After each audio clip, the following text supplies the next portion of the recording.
yeah, whenever you're a young kid growing up, you're always following in the footsteps of greatness. I've always said that a million times to like people who ask me what it's like to play for Man United. You're always following in the footsteps of legends.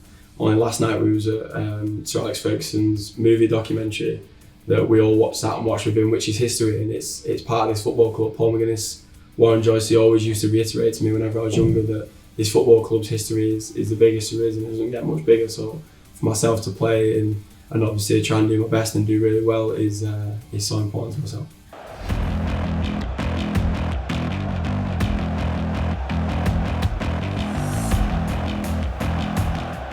Man United represents to me everything that a family like mine represents: hard work, dedication, willing to fight for each other at all times, and winning. That's the whole reason why we play football, is to win. So Manchester United, there's not really much more bigger winners than them.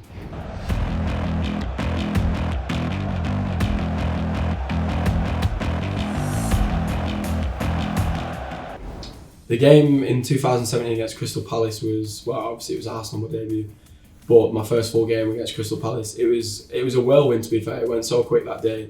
I was in digs in the morning, went to Old Trafford in the afternoon, and obviously played the normal first team lads who were a little bit older at the time. Were playing in the Europa League final, a little bit similar to the week that we've got coming up. So yeah, it was really special. All my family were there, and it was a day that we'll definitely never forget.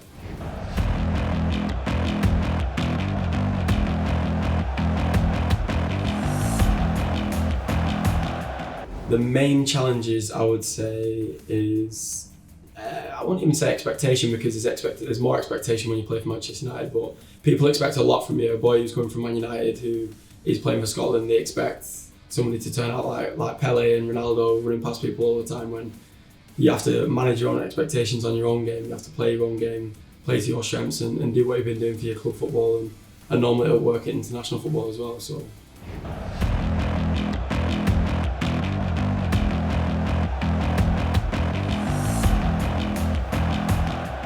There's all different types and different builds of central midfielders. Look, you've got guys like Fred who are energetic, small, quick, really good at tackling, really good on the ball, getting up to the ball and pressing their guy as well. And then you've got different guys like myself, Paul, Nemanja, who taller, more, some people say more sort of athletic, but I wouldn't call that word, more box-to-box midfielders who love to get in the box. So there's loads of different ways that you can train. It depends what build you are to start, and then you can start tailoring it from there. But yeah, I would say YouTube's a good tool.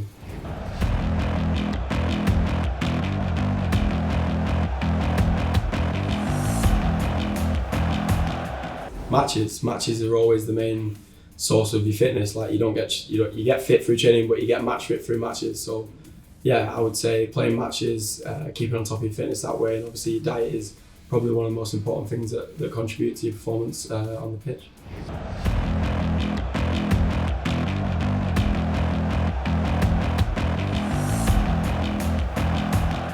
Just by keep on getting on, keep pushing. You just got to keep going. There's no time to stop and dwell on an injury or anything like that. You have to keep pushing, keep fighting to come back even stronger, and that's always the motivation whenever you get injured, is to come back a better player.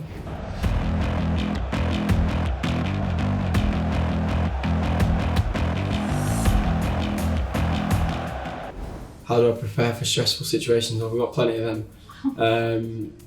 I would just say the adversity that comes with football is always going to be there. It's not just a case of you turn up on a Saturday or a Tuesday or whatever day you play and it's going to be easy. Like there's going to be times where you might be worried about a certain result happening or something like that. So there's no time to panic or dwell on a mistake or a goal conceded or something like that. You just have to keep a stable mind and keep pushing.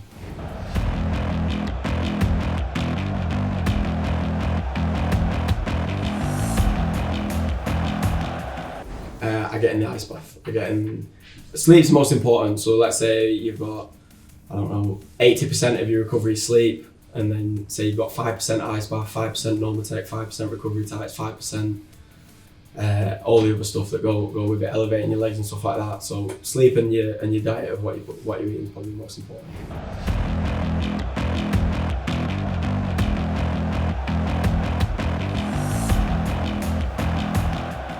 I've always been well on top of nutrition ever since I was a young kid. I was probably 14, 15 whenever I was living in digs. And I would tell my digs ladies I don't want to eat no rubbish. Basically, I don't want to eat no fast food, nothing like that. So really, whenever I've grown up for like 9 years later, I've always pretty much stayed the same in that respect, in terms of always eating healthy, little treats every now and again, but nothing major, and it helps.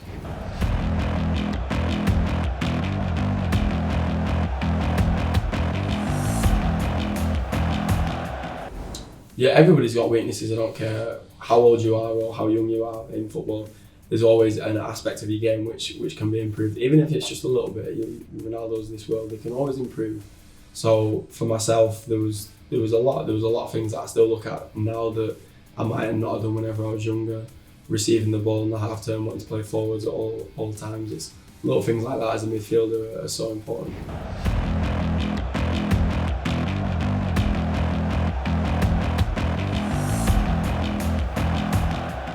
Yeah, I can be better, 100%. I know that I can be better. There's still more in the tank from myself, and I'm still relatively young in terms of my body's chronological age. So in terms of my body's age, I would say I'm probably a 19, 20-year-old. I've only been fully grown since I was 19, so what's that, 4 or 5 years, whereas guys have been fully grown since they were 14. So if you actually work it out, then yeah, there's always time on your side. It doesn't matter how old or how young you are, you just have to keep focused on doing your best.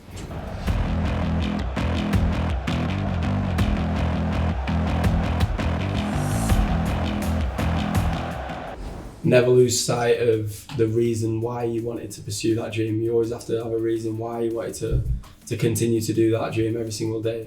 And the moment that you start working hard is whenever it can get rough. That's always one thing that you've got to remember in your head. As soon as you start losing track and losing sight of where you want to be in life, it can go sideways for you. So yeah, focused and ambitious.